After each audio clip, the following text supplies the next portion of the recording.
Hello and welcome to Universus.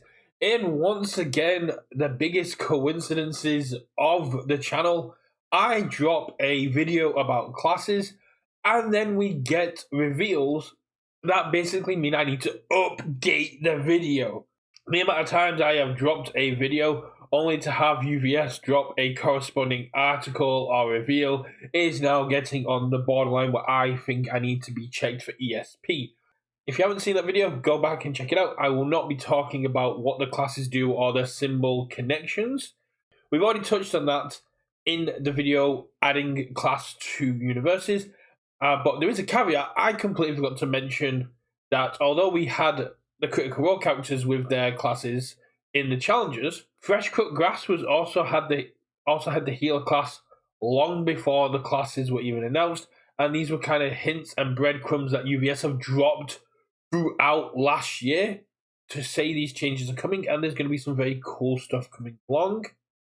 There's an update to the class system, and we have multi-classing. We have the ability to increase your character's classes. This is very important because we have seen some class-only abilities on cards already, and being able to open up those abilities to any character is very, very cool, but also in a way that your opponent can interact with. For example, we have No Mercy Percy, which has an inventor response. If I play this on Vaxeldan, I cannot use the inventor response. However, if we get more of these backups, because we've only seen 6 so far, that allow Vaxeldan to have the inventor class, then it allows me to use the inventor response on No Mercy Percy because my character is an inventor. This is very cool because we get to see a little bit more of a growth of characters. This is also very cool for characters such as Not the Brave. Not the Brave is a Mighty 9 Thief character, however, does own a Tinkerer's kit. Has tinkered, has made explosive arrows, has made vials of acid, so is an inventor in a sense. They do create their own weapons, they do create their own stuff, and just being able to use that kind of aspect and go, okay, I want to play Not a little bit differently. I'm going to make Not an inventor, and I'm going to utilize some inventor cards in there and just get to pop off a little bit. Same with people like Grog. Grog is a brawler and a brute, but he could quite easily have access to the warrior aspects. Same with ones like Vaxeldan. He is a thief. He's a thief class, but as anyone who's watched Vox Machina or listened to the podcast or knows anything about the future of this character, he's a multi-class character. So it makes sense that we would see champion or warden, and giving him the access to those champion and warden classes allows you to build the character your own way. You're taking the critical role characters and you're getting to play them in a completely different way. This is really, really cool, and it allows for deck building and the deck design to expand further out. It doesn't just limit you to going, oh, my character's a thief, I need to run thief cards. Like, oh, I think Vaxeldan will be cool with No Mercy Percy because he has the void symbol, and I want to be able to use some of that, and I want to get utilized taking my opponent's foundations away, but I also want to run the void stuff, which is going to punish them and deny the resources even further. So running a death void kind of pact bound void thief Vaxeldan would be very cool. It's same with the kind of inventor for the air. So he's got the symbols for it. He just doesn't have the actual class. He has the ability done. Now, the only way to multi-class at this time of recording is using the 6 new backups. I'm sure there's more coming for the rest of them. And we're seeing some of the classes that weren't covered in the article, such as Warrior, being included as part of the classes for multi-classing. That's very important, very cool. And it'd be great to see more of this kind of going along. have ensign abilities, we have pro hero abilities.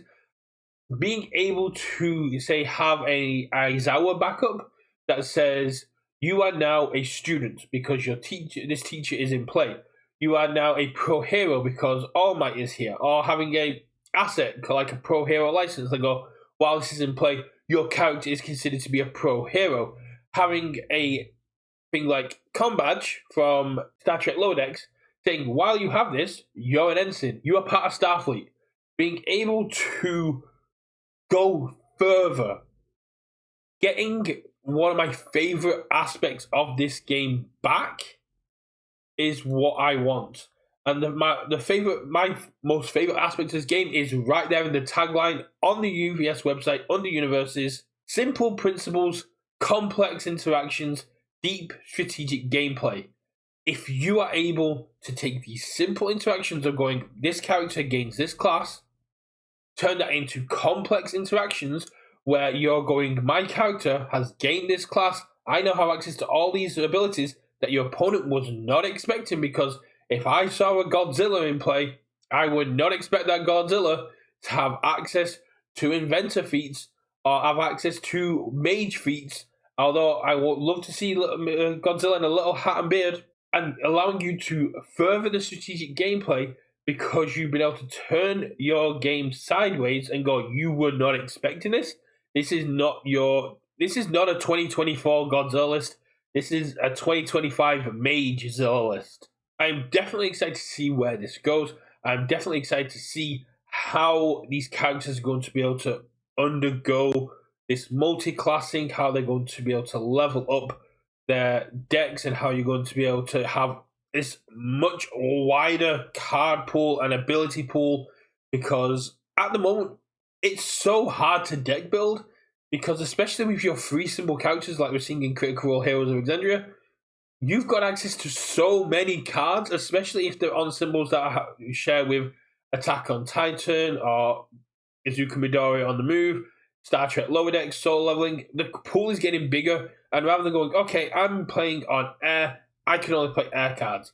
If I've got an air, fire, void character, I now have access to so much more cards. And if you take into account then going, oh, I'm a healer class, I'm a thief class, I'll just focus on the cards that benefit me. If I can then run a backup that says I am now a mage, I then get to go a little bit further and go a little bit more wild. Especially if we look at things like healer, which is going to be more focused about life gain, and then we take into account things like Zeke Yeager, the Beast Titan, Hange, who already get to enjoy backups. Be able to go, you're now a backup that can increase your check, increase your heal, pick up your weapon attacks. This is nasty. This is nuts. And I am so very excited to see where this goes and how multi-classing gets implemented into this game, and what the good deck builders, what the cracked deck builders like Broberg, Tim Keefe, Travis Tangerman, Mike Hardiman are going to be able to cook up by taking these characters and pushing them a lot further. Caveat here towards the end, these backups do suffer from the asset problem. And what do I mean by the asset problem? The asset problem is, are the abilities good enough to justify me running them, especially when these are so much more interactable? Assets need to be very good for someone to consider putting them in their deck, and we have seen an uptick in playable assets. These backups, with the ability to give your character an additional class, need to have the support of cards that you want to run that have that class as a restriction, or have that class with ability, or have abilities like Sean, Gilmore, or Renee, who basically go, this is a good ability to run in your deck regardless. But we do remember these are backups, they have stamina, they are able to be attacked, and at this moment in time we have no way to defend them through blocking.